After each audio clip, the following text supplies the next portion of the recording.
Right, more variations on the 2 versus 1. Okay, always start exercising these groups in pairs, practicing inviting pressure and escaping. So they're trying to use that Captain America shield or Wonder Woman shield, invite pressure to try and escape. Okay, after we've done that, quickly go through that again. Tackling is loud in that as well. We'll quickly move on to progressions. Now create 2v1s and add a middle line with cones in the area that you have, and then you tell the two the pair at one point every time they cross the middle line with the ball. Okay, with the player by himself just trying to steal the ball and look after it by himself.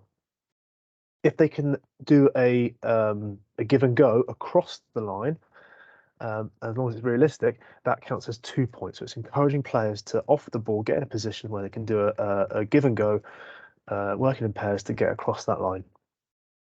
Okay, next progression after that, you add another line down the middle, going across now, and add small goals. Okay, and create 2 small-sided games, as on the picture above.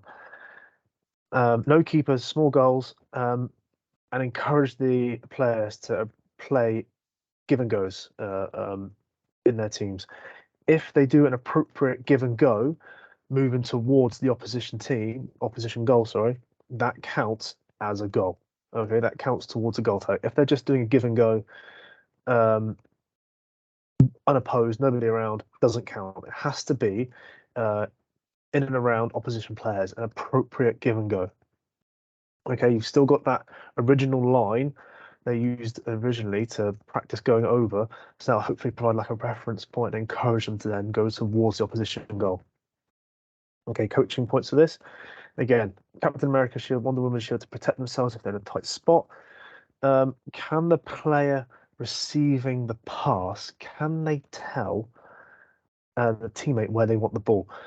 Idea being, ideally, on their back foot, because then if they receive on if they're side on, so they're not fully facing the player, if they're side on, back foot will be easy then to receive it and go towards the opposition goal, and therefore make it easier then in that fluid motion of doing a give and go. So you give the ball to a teammate and then you go. It'd be easier for that teammate receiving then to give the ball back. Okay, I'll do another video on that and you'll see what I mean. Okay, but the whole idea of this is just encourage, it's building up, practicing give and goes, working in pairs into a very small game, which then will make it easier to then transfer that learning into a bigger game.